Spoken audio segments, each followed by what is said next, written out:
Unaware his wife secretly inherited $500 million and owned the bank, husband canceled her cards and starved her and their kids to buy a luxurious car for his mistress.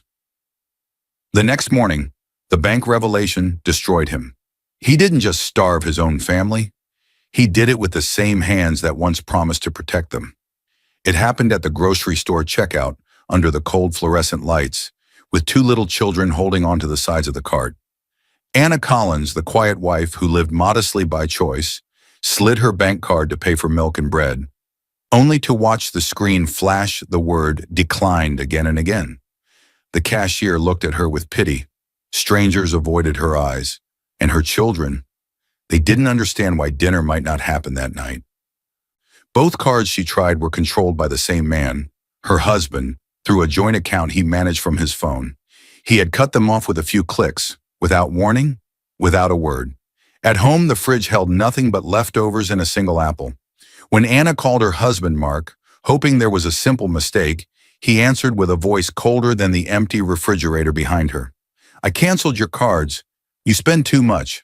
Learn to budget."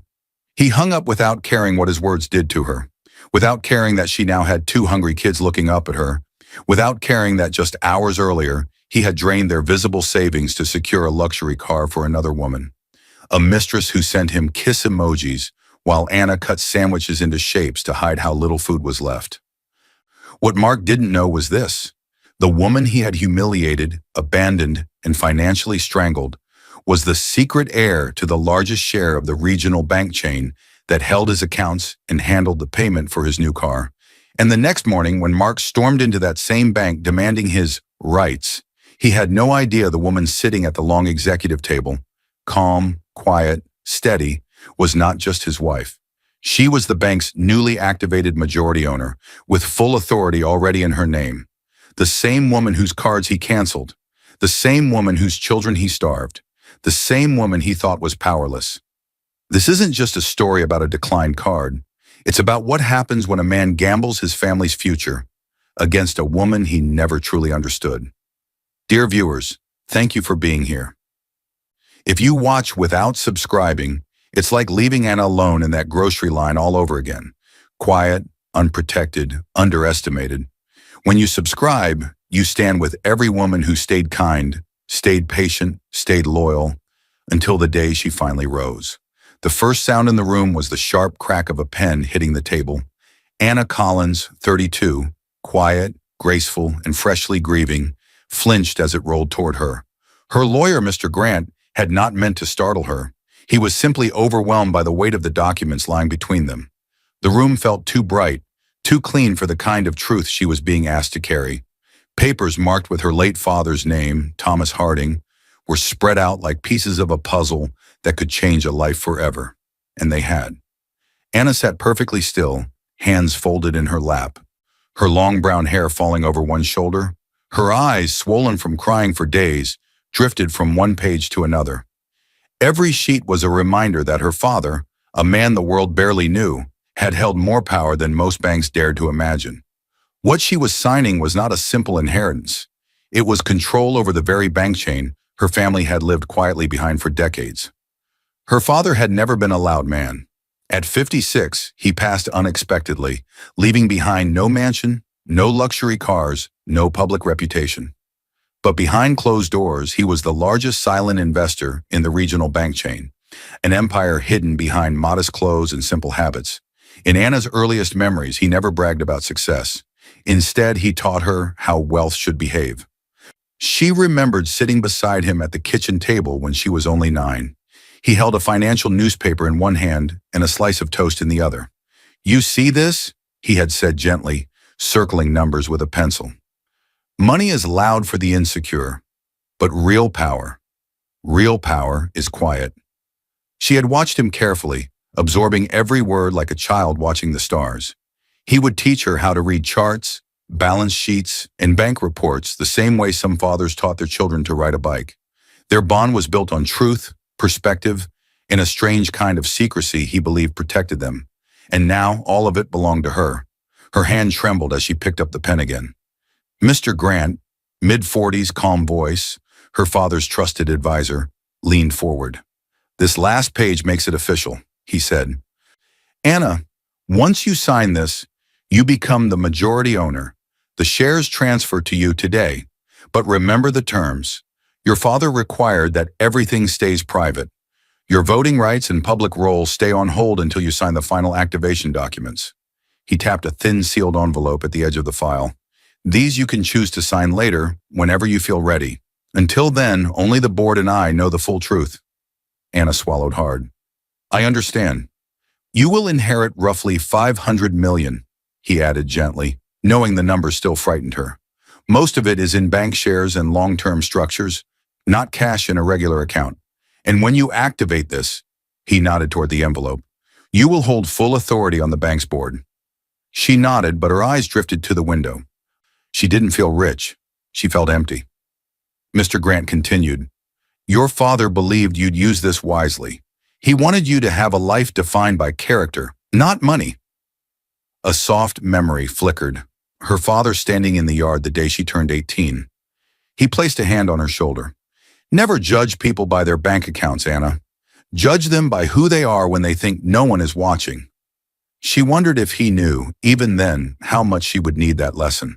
When she finally placed her signature on the last inheritance page, the pen stroke felt heavier than anything she had ever done. She was no longer simply Anna, the gentle girl who chose simple clothes, the woman who believed in love more than wealth, the daughter shaped by humility.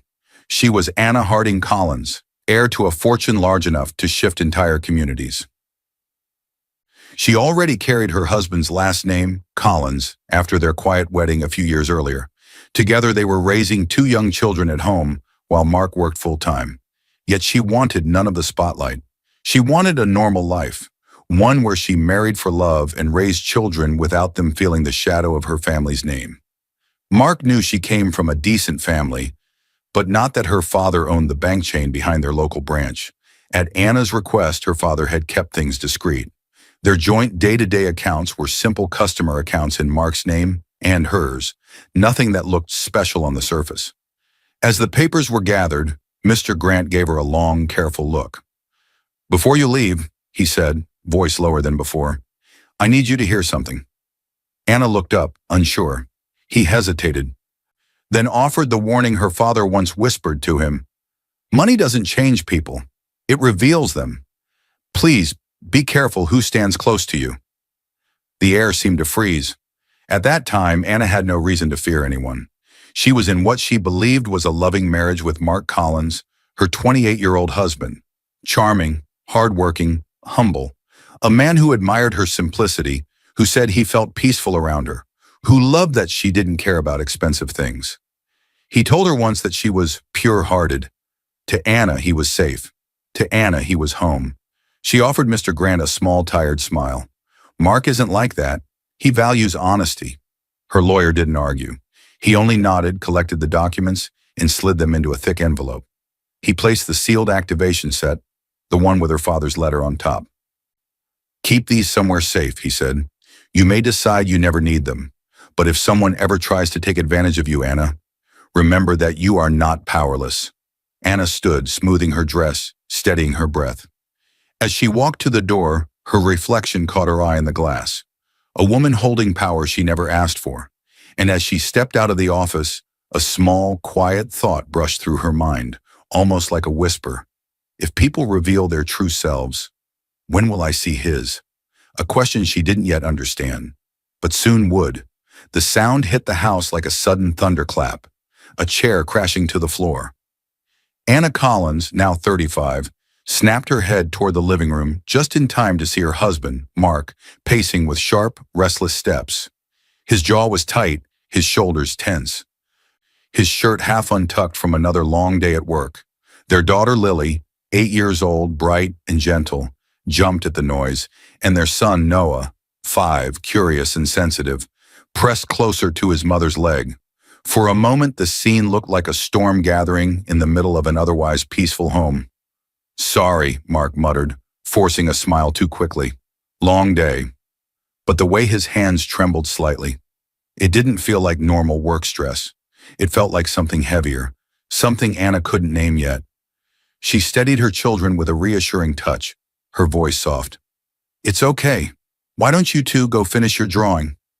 Lily led Noah toward the play corner, whispering gently to him. The house slowly softened again, but the sharpness of Mark's earlier frustration hung in the air like a shadow. The intensity faded, giving way to a gentle rhythm. Anna moved to tidy the fallen chair, her movements calm, practiced. Years of marriage had taught her how to absorb pressure without letting it spill into her children's world. Her life with Mark had always been simple, warm, and modest. By choice, she had kept her inherited wealth untouched. The bank shares were locked in long-term structures under her maiden name, Harding. She still worked part-time at a small office, cooked most evenings, and drove an old sedan without complaint. She never flashed jewelry, never hinted at the power her name quietly carried in the financial world. She wanted a home built on love, not money. She had 2 beautiful children, a modest house, and routines that felt safe. At least, they used to. As she placed the chair upright, she glanced at her children. Lily laughed at something Noah said, their drawings scattered around them like little worlds made of color and innocence. Watching them always softened Anna's heart. Her daughter had her calm spirit. Her son had her father's curious eyes. The sight filled her with a deep contentment. This was the life she wanted to protect.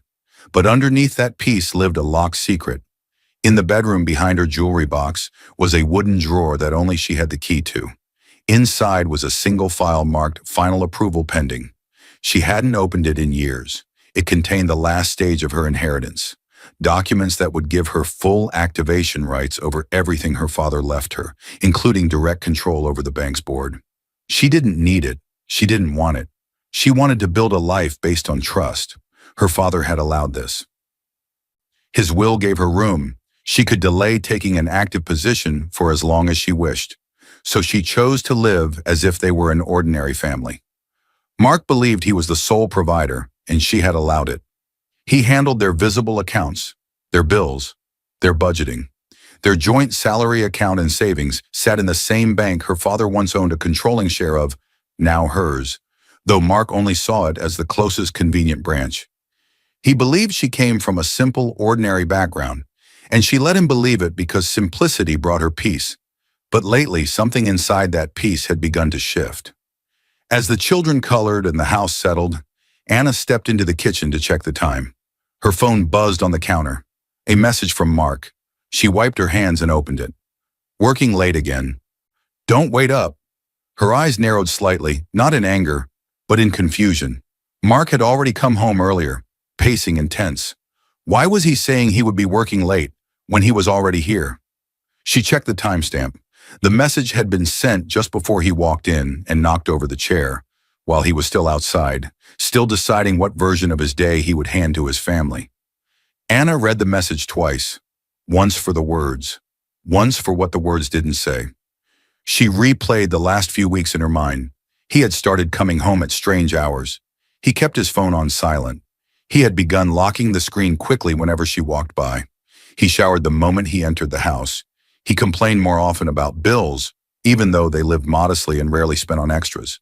Little things, scattered pieces. Nothing dramatic, nothing she could point to directly.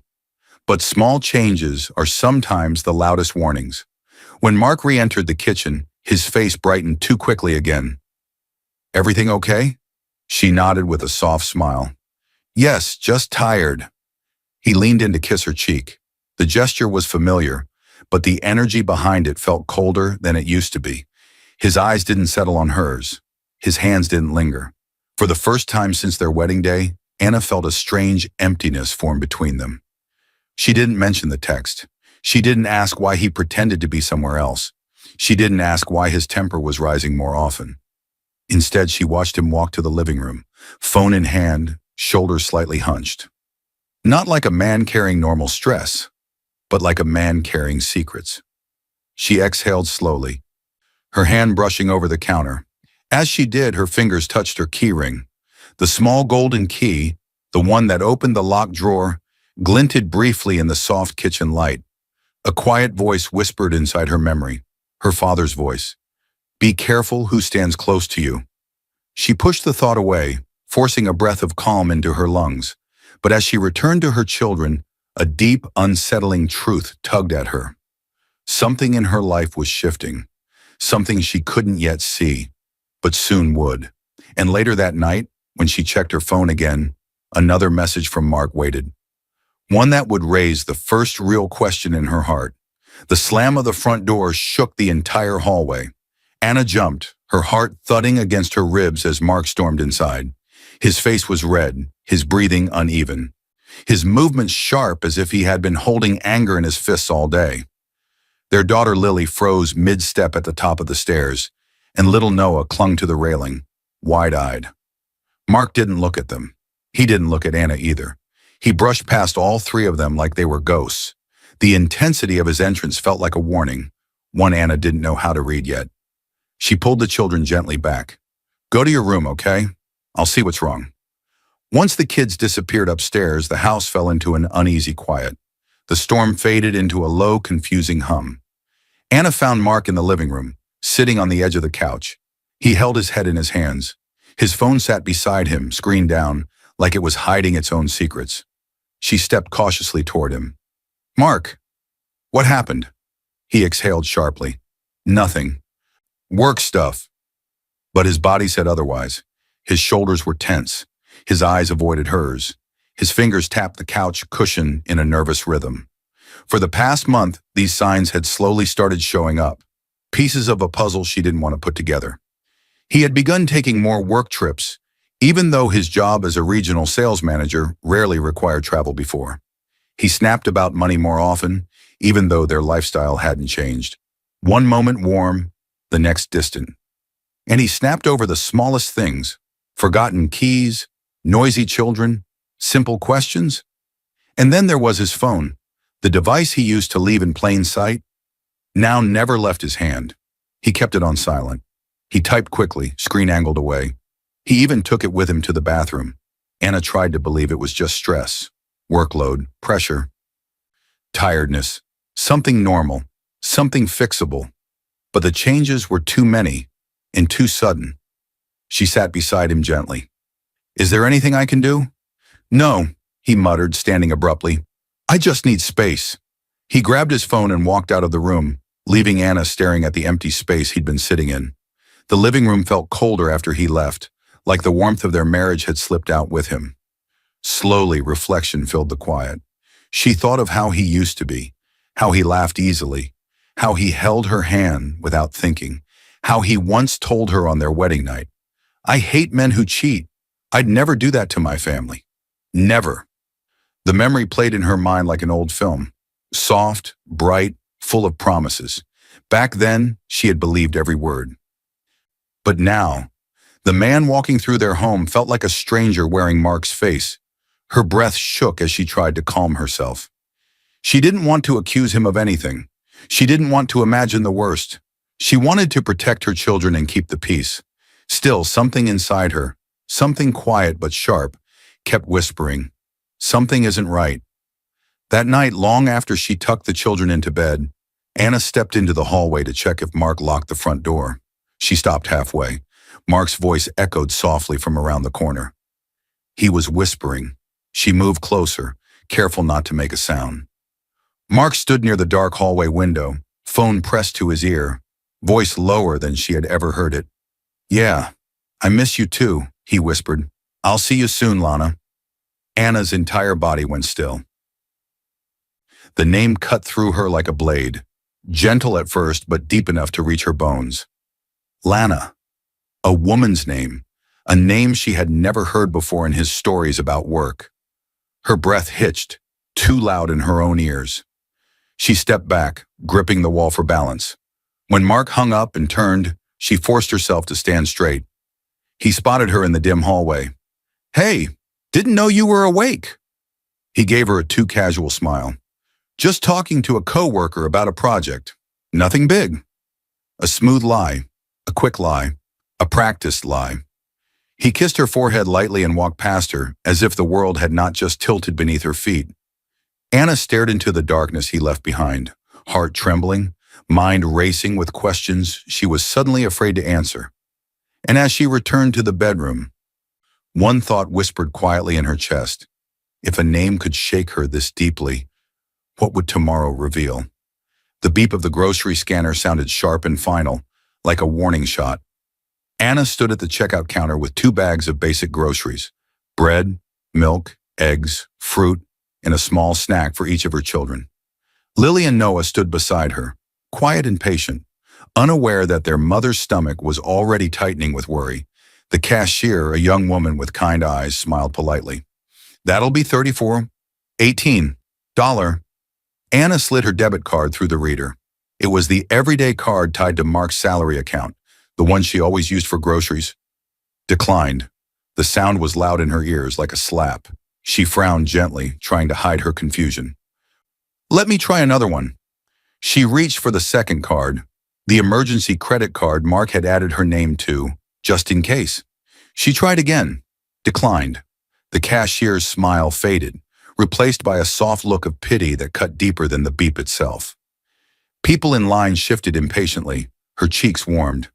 "There must be a mistake. Could you try one more time?" The cashier nodded, but her expression said she already knew the result. Declined. Anna's breath trembled. Her children looked up at her, sensing the tension. "Mama," Noah whispered, tugging her sleeve. "It's okay," she said softly, forcing a calm smile. "Everything's okay." But it wasn't. She paid with the few bills she had in her purse, barely enough to cover the basics. She apologized to the cashier and hurried out, gripping the grocery bags in her children's hands as if holding on to them would keep her steady. Her heart pounded as she loaded the bags into the car. Both cards were linked to accounts Mark controlled online. If they were canceled, he had done it. There was no reason they should be empty. She didn't spend money on anything unnecessary. Their life was simple, and her inheritance. That money wasn't even in any of these accounts. It sat in investment structures and shares under legal lock until she signed the activation documents. Her day-to-day life still depended on Mark's income and their modest savings. So the only person who could change their daily finances this suddenly was Mark. A sharp fear hit her chest. She sat in the driver's seat, pulled out her phone, and dialed her husband. He answered on the third ring, his voice flat. "What?" "Mark, all my cards were declined. The grocery card, the backup credit card. Did something happen?" Silence, a cold kind. Then, "I canceled them." She blinked, stunned. "You? What? Why?" "You spend too much," he said, voice clipped. "Learn to budget." Her grip on the phone weakened. "Mark, I bought groceries for the kids. They need to eat." "Well, figure it out, I'm busy." The line went dead. Anna stared at the screen, unable to breathe for a moment. Not because of the canceled cards, but because the man who once promised to protect their family had cut her ability to feed their children without a single ounce of care. She looked into the rearview mirror. Lily and Noah were whispering to each other, trying to make sense of why Mommy looked so pale. Anna blinked back tears and forced a smile. "Let's go home." The house felt colder when they walked in. Anna placed the small grocery bags on the counter and opened the fridge. The light flickered dimly, revealing almost nothing inside. Half a bottle of ketchup, old leftovers, and a single apple. Her throat tightened. "Mama," Lily said softly, "is dinner going to be late?" Anna knelt down, brushing her daughter's hair gently. "No, sweetheart, everything's okay." A lie to protect them. She made simple sandwiches, cutting them into little shapes to hide how plain they were. She laughed with them, listened to their stories, wiped crumbs from Noah's chin. But behind every smile was fear. How long had Mark been planning this? Why hadn't he talked to her? Why did he sound so cold? It didn't feel like ordinary stress anymore. It felt like something else, something darker. A decision made long before the beep of that grocery scanner. After dinner, she tucked their children into bed, humming softly until their eyes closed. Lily hugged her tightly. Noah kissed her cheek. When she stepped into the hallway, exhaustion pulled at her bones. That was when she heard it, a faint buzz. Mark's phone, left carelessly on the dining table, lit up in the darkness. The screen was locked, but the notification preview glowed bright. Anna walked over, instinct guiding her even though she didn't want to see. A new message. "The dealership says the car will be ready tomorrow." Her stomach dropped. A car? For who? And why would he be arranging a car with someone sending kiss emojis? On the same day he canceled her cards and left their fridge nearly empty? Her mind spun with questions she didn't want answers to. She backed away slowly, heart pounding. Something was very wrong, and whatever the truth was, it was coming. In the silence of the hallway, her father's voice echoed softly in her memory. People reveal who they really are when they think you aren't watching. And for the first time, Anna felt the beginning of a terrifying truth pressing against the edge of her world. The sound of running water exploded through the bathroom door. Violent, rushed, almost panicked. Anna froze in the hallway, her hand still hovering near the spot where Mark's phone had buzzed earlier. He had come home 5 minutes ago, dropped his keys on the table, kissed her forehead without looking at her, and walked straight into the shower. No greeting, no explanation, no glance at the children. Now the water blasted so loudly it felt like he was trying to drown something. Fear, guilt, or evidence she couldn't yet see. Her pulse raced. The message from the dealership still echoed in her mind. The dealership says the car will be ready tomorrow. A smiley face, a flirty tone, a secret plan. Her stomach twisted. Her husband, Mark Collins, 37, the man she once trusted fully, had canceled their cards, left their fridge almost empty, and was arranging a car with someone who wasn't her. Someone who sent him playful emojis. Someone who had access to him in ways she no longer did.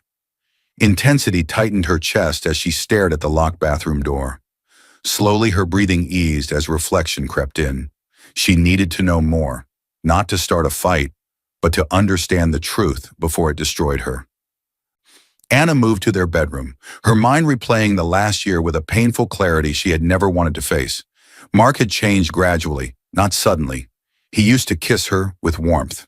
He used to hold her close. He used to tell her she was his piece.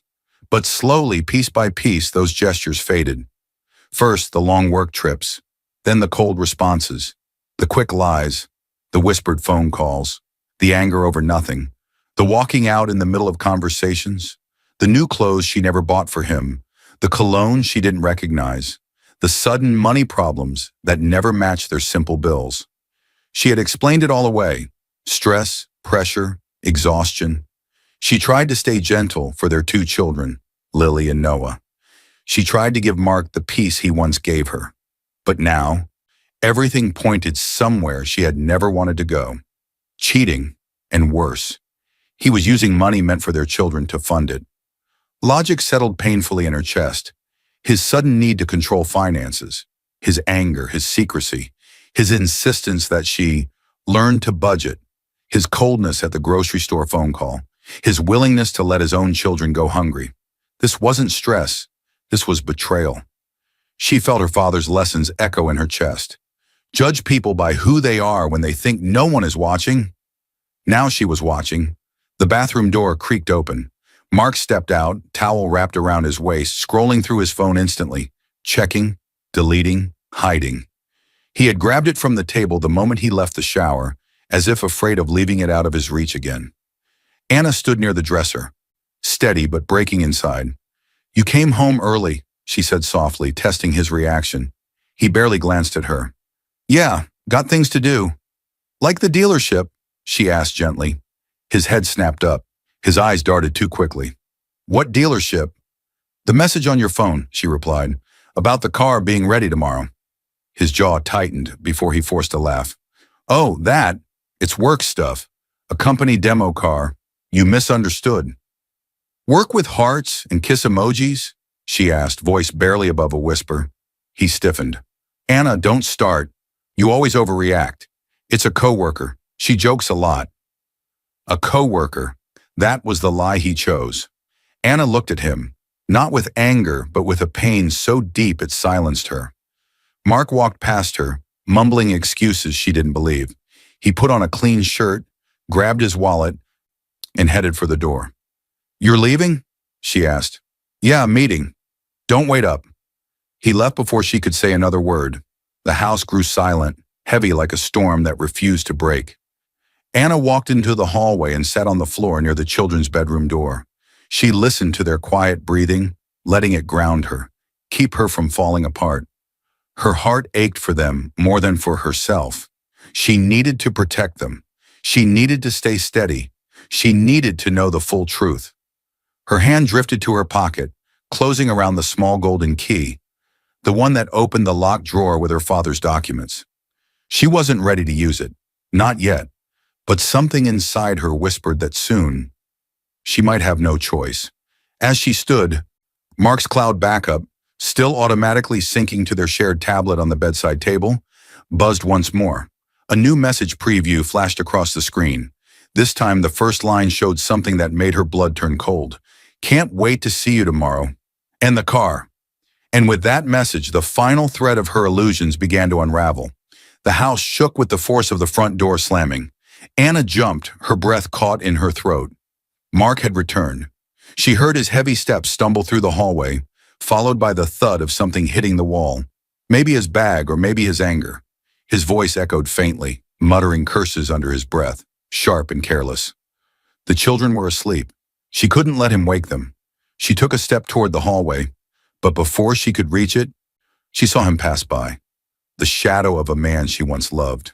His shirt was wrinkled. His eyes were cold. His phone was in his hand, lighting up again with another message she dared not read. He didn't look at her, didn't speak to her, didn't even pause. He went straight to the bedroom, shut the door, and locked it. Intensity pulsed around her like a warning siren. Her hands shook. Then, silence. A deep, dangerous silence that said everything she didn't want to hear. Slowly, reflection settled over her like a heavy blanket. She stepped into the small home office and lowered herself into the chair near the old wooden drawer. The one she had been avoiding for years. She reached for her keyring, her fingers trembling around the small golden key. The same key that had always scared her. The same key that connected her to a life she tried to leave untouched. Tonight she couldn't ignore it anymore. Because now she wasn't just a hurt wife. She was a mother who needed answers. A woman pushed beyond fear. She inserted the key and turned it. The click sounded like the start of something irreversible. Inside the drawer lay a stack of documents neatly tied with a ribbon. Her father's handwriting appeared on tab labels. Dates, bank names, account structures, board designations. She knew these papers were powerful, but she had pushed them away, believing she would never need them. And at the top was the sealed envelope Mr. Grant had given her years ago, her father's last letter. Beside it was a thin packet labeled Final Activation Documents. A small card from her lawyer rested on top. "Whenever you are ready, we can complete this," it read. Her throat tightened as she lifted the envelope. She remembered her father's gentle voice, the way he always spoke with calm certainty.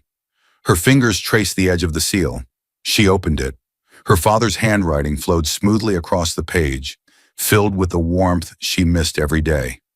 "My Anna, if someone ever tries to take advantage of you, you will not need to fight back. Your position will do it for you." A tear slid down her cheek. She wasn't reading a warning anymore. She was reading prophecy. Her father had known what the world could be like. He had known the danger of people who smile with love but hide selfish intentions.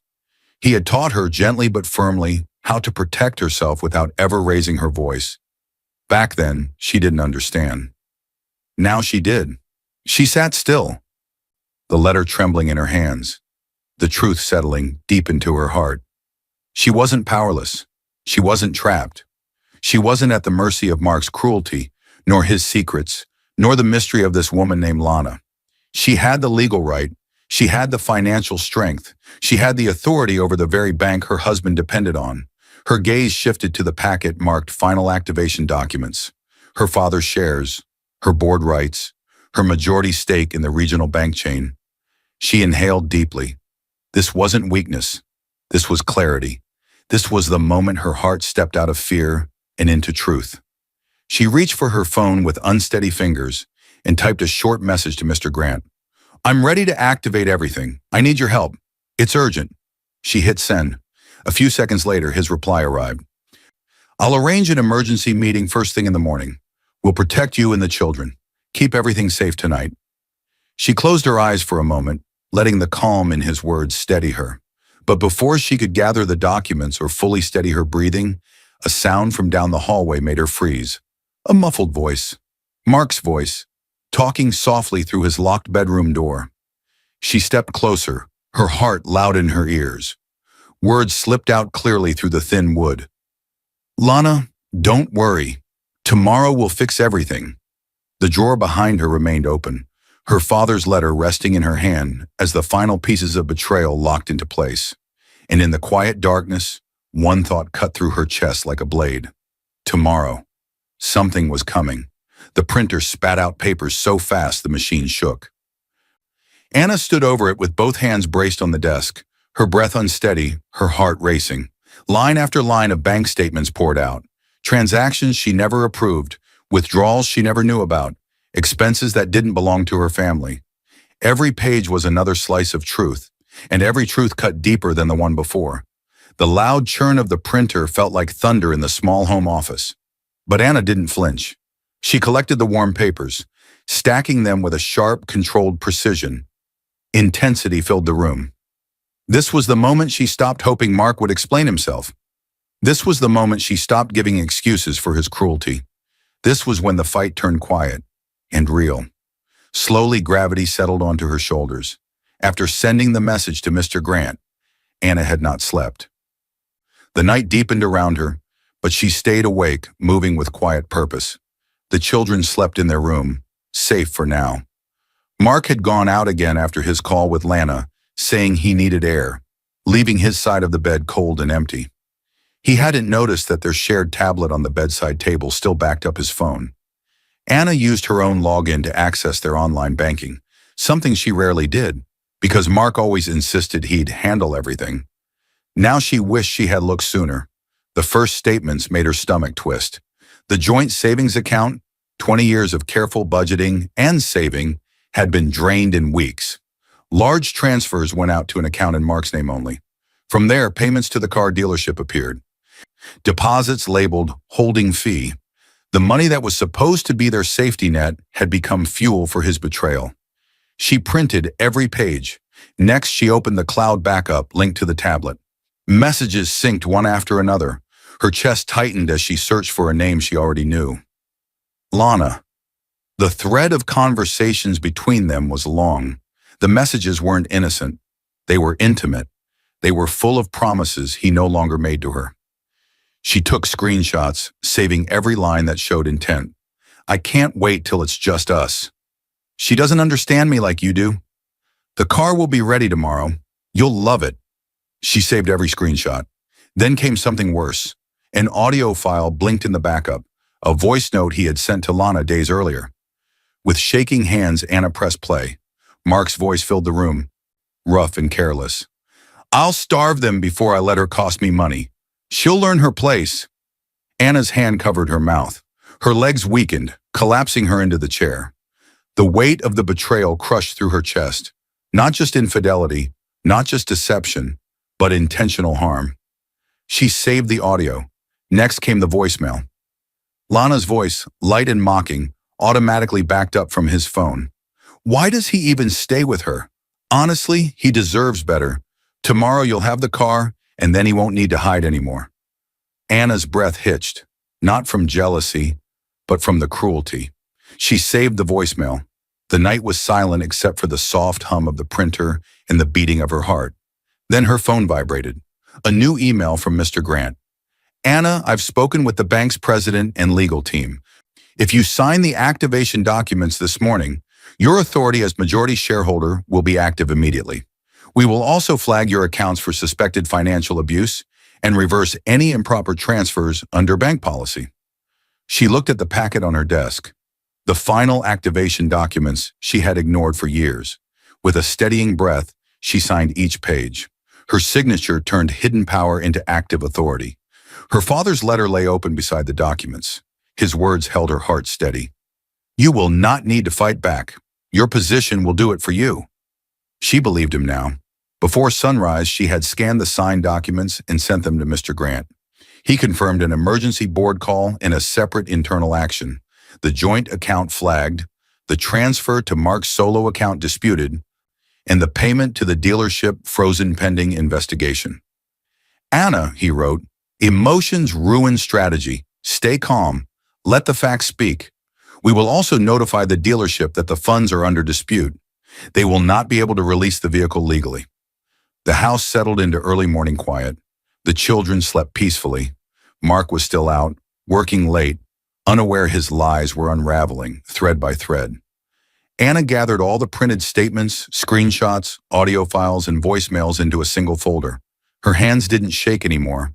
Her heart didn't race. She was calm, steady, anchored by purpose. She walked to the locked drawer, placed the folder inside beside her father's documents, and closed it gently. Her reflection in the glass door looked different. Still soft, still kind, but no longer naive. As she turned off the office light, her phone buzzed again. A new message from Mr. Grant. "Meet me outside the dealership tomorrow morning. You don't have to be seen. Just be there if you want to watch how this ends." She didn't know exactly what would happen there, but she knew one thing for certain. It would change everything. The roar of the engine sliced through the quiet morning like a blade. Mark Collins burst out of the glass doors of the dealership, practically dragging Lana by the wrist. His face was glowing with pride. Too bright, too eager, like a man who believed he had finally won something. Lana, a woman in her early 30s with sharp features and high-maintenance confidence, squealed with excitement the moment she saw it. A luxury car, silver, custom interior, the kind of car Anna would never buy, even with her hidden wealth. "Mark!" Lana gasped, covering her mouth. "You actually bought it!" Mark threw his arms wide as if he were presenting a masterpiece. "I told you, baby. I take care of my woman." He said it loudly, loud enough for the dealership staff to hear, loud enough to stroke his own ego, loud enough to drown the guilt he refused to face. He strutted toward the car, touching the hood like it was a trophy. He held out his phone, angling for photos. "Take a picture of me, babe," he said with a grin. Lana obeyed, posing him like he was some kind of celebrity. He smiled wider than he had smiled in months. Not for his wife, not for his children, but for another woman and a car he bought with stolen marital funds. Across the street, inside a parked car with tinted windows, Anna sat with Mr. Grant. She watched quietly, hands clasped tightly in her lap. Her lawyer had reminded her, "You don't need to step out. You've already acted. Let procedures work." She stayed silent. Then the sound hit. Not a roar, not a cheer, but the slicing command of authority. "Mr. Collins, step away from the vehicle." Mark froze mid-smile. Two uniformed officers and two officials in suits with bank badges approached him across the dealership parking lot.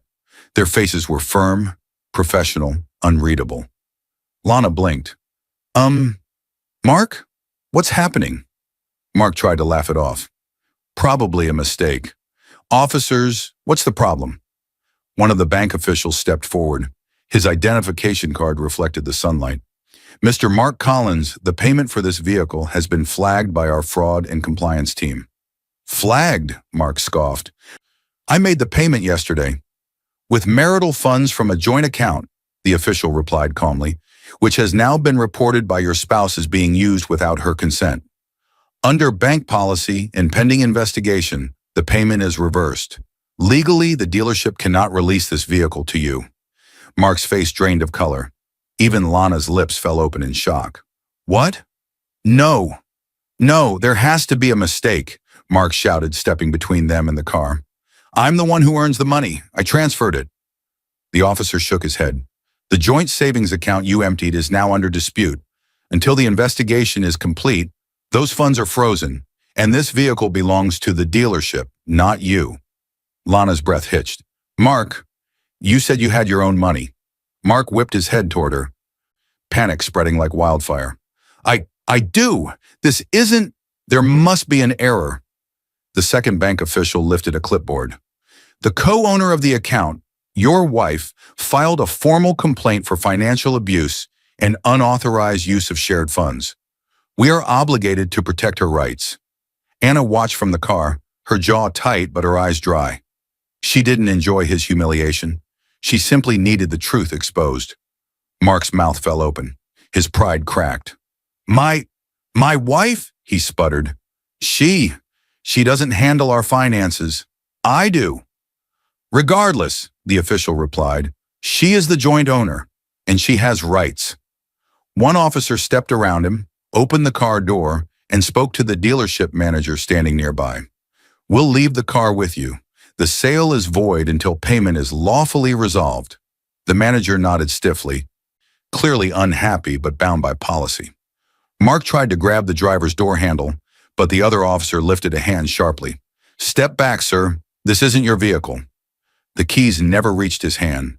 The car, the gift meant to impress his mistress, sat still, untouched, out of his reach.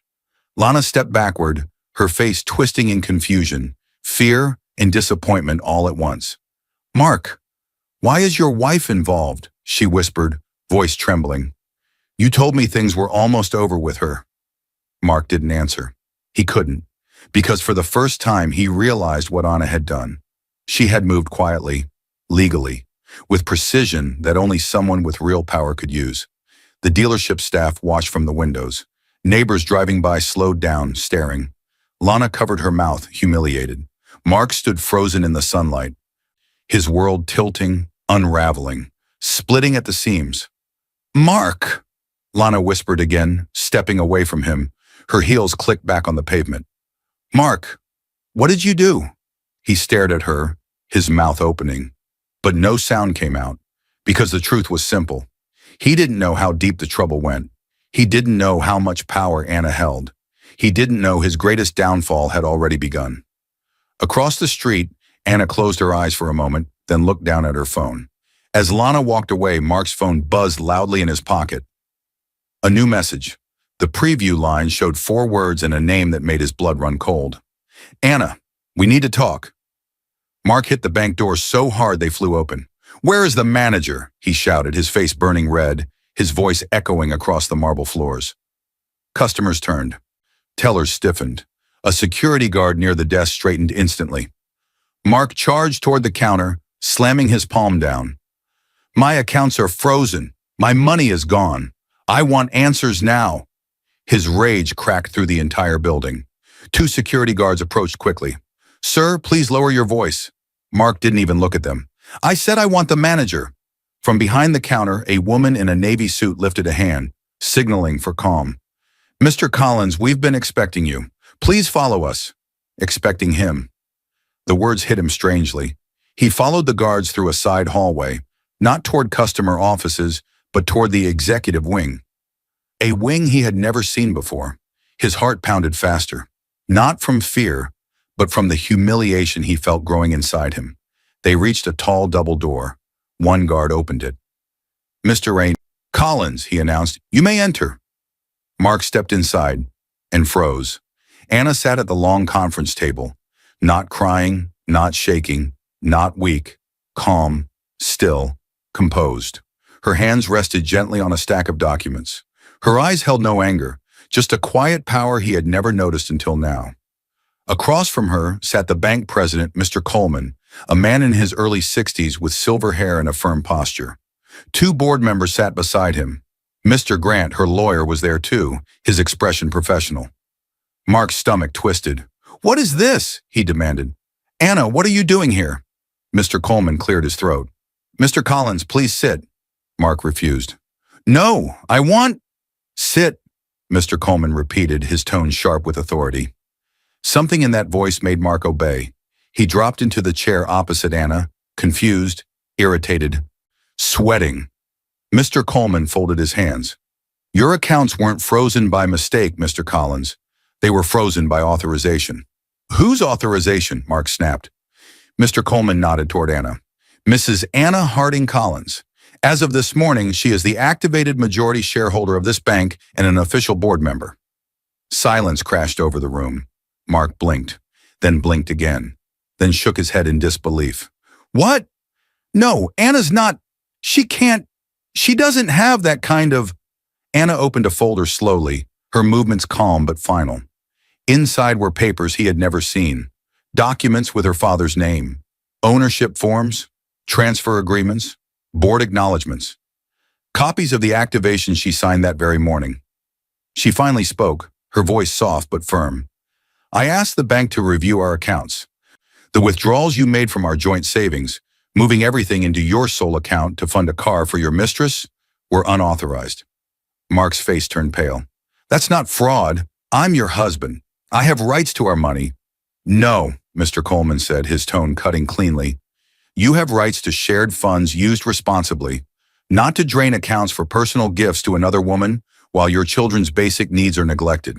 One of the board members slid a summary sheet forward. The bank has documented your transfers, the timing of the card cancellations, and the pattern of behavior consistent with financial abuse, she added calmly. For now, the disputed funds remain frozen. Any release will be decided by the court. Mark slammed his fist on the table. I was stressed. I was trying to fix things. She was distant. Anna didn't flinch. She reached into her folder and pulled out a second stack. Screenshots, bank statements, transcriptions of audio files. She placed them neatly on the table for her lawyer and the bank president to see. Messages with Lana, plans for the car. The voice note where he said he'd starve them. The voicemail of Lana laughing about his wife. Anna spoke, still calm. I gave you trust. I gave you a family. But you used your position to starve your own children and fund your affair. The board members exchanged glances of disapproval. Mark's chest heaved. Why didn't you tell me about this money? About the bank? Why would you hide something so big from your own husband? She met his eyes without anger, only truth. Because I wanted a life built on love, not wealth. And I needed to know if the man I married valued me, or what he could take from me. Mark sank back into his chair, stunned. For the first time, he saw the emptiness in his own actions. He realized the only person who ever truly cared about him was the one he betrayed. Anna slid a slim second folder across the table. The sound echoed like a closing door. Mark opened it with trembling hands. Divorce papers. His breath caught in his throat. These have already been filed, Mr. Grant said quietly. Today, we only needed to notify the bank and confirm that all joint accounts will remain protected until the court finalizes the distribution. Mark stared at the signature line, his own name printed beneath. Mr. Coleman added quietly, Mr. Collins, this meeting is about protecting the institution and your family's basic security. But understand this, he leaned forward. This is only the beginning. The court will decide the rest. A chill ran through Mark's spine, because he suddenly understood. Something worse was coming next. The courtroom echoed with the heavy slam of the judge's gavel. Order in the court! Mark jolted upright, panic flashing in his eyes. He stood beside his lawyer, sweating, desperate, and shaking with the fear of a man who finally understood the price of his choices. Weeks had passed since the bank meeting. His accounts remained frozen. His reputation at work had shattered. The repossession scene at the dealership had spread quietly through whispers and messages. The life he built on lies had begun to crumble in public. Beside him sat Lana, arms crossed, jaw tight, eyes cold. She didn't offer comfort. She didn't look at him. She seemed ready to walk away the moment things became inconvenient. Across the aisle sat Anna, calm, steady, unbroken. Her lawyer, Mr. Grant, organized their files neatly, each piece of evidence resting inside. Screenshots, voicemails, bank statements, and the video evidence and audio recordings that revealed everything about Mark's intentions. Anna didn't look at Mark. She focused only on the truth. The judge, a stern woman in her late 50s, flipped through documents with sharp precision. All evidence has been reviewed, she announced, including the financial abuse, the intentional cancellation of access cards, the unauthorized withdrawal of marital funds, and the recordings submitted. Mark's face blanched. And regarding custody, the judge continued, the court prioritizes the safety and stability of the children. Mark swallowed. He knew what was coming even before the words hit. This court grants full physical custody to Mrs. Anna Collins, the judge said clearly. Mr. Collins, your access to the children will be limited to supervised visitation until further notice, subject to review when you can demonstrate consistent, responsible behavior. A faint gasp escaped Lana. Mark staggered as if struck. The judge's voice carried no pity. Your behavior showed not only infidelity, but a willingness to weaponize money against your own family. This court will not risk placing the children in an unstable or unsafe environment. Mark tried to speak. But Your Honor, Sit down, Mr. Collins. He dropped into his seat, shoulders collapsing. Next came the financial judgment. You are ordered to repay all funds withdrawn improperly from the joint savings account, the judge said. Additionally, due to the fraudulent attempt to purchase a vehicle using marital assets, you must reimburse all associated penalties and fees. Mark's jaw clenched. I don't have that kind of money. The judge didn't blink. That is a consequence of your actions, she replied. Your obligations stand whether or not your finances are comfortable. The bank has already placed restrictions to prevent further misuse. She turned a page. Furthermore, based on the letter submitted by your former employer, the court notes that your position has been terminated due to misconduct and reputational damage connected to this case. The words struck him like stones. Unemployed, broke, exposed, stripped of everything he tried to hide behind. He turned to Lana, silently begging for support. She stood up. She smoothed her dress. She looked at him with boredom, not love. I can't deal with this, she said simply. Call me when your life isn't a disaster. She walked out without looking back. Mark stared after her, mouth open, hopelessness swallowing him whole. He was alone now, truly alone. Slowly the courtroom emptied. Anna rose, gathered her documents with careful hands, and stepped outside with Mr. Grant. Lily and Noah waited with a trusted family friend nearby. When they saw her, they ran forward, wrapping themselves around her waist with joy and comfort. She knelt to their level, holding them close as tears filled her eyes. Not from pain, but from relief. They were safe now. She stood and nodded gratefully at Mr. Grant. Thank you for guiding me. You guided yourself, he replied softly. Your father would be proud. Her heart warmed, because every step she had taken, every silent decision, every moment of dignity, every piece of evidence, every calm action, all flowed from the lessons her father taught her. Her father's voice echoed one final time in her mind. When you see someone's true character, protect yourself without fear. And she had. Later that evening, Anna unlocked the door to a new home. Not big, not fancy, not luxurious, but peaceful. Safe. The kind of home where children grow with laughter, not fear. She could have lived in a mansion now. As majority owner of the regional bank chain, her financial security was unquestionable. But she chose this small, quiet house on purpose, because she wanted her children to remember love, not display. Safety, not status. Lily and Noah ran through the small living room, exploring, giggling. Anna watched them with a soft, grateful smile. She placed the last box on the counter, inhaling deeply as quiet settled around her. For the first time in years, she felt free.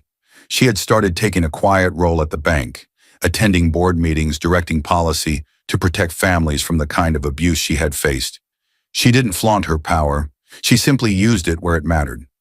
She stepped outside to the small porch, letting the evening breeze touch her face.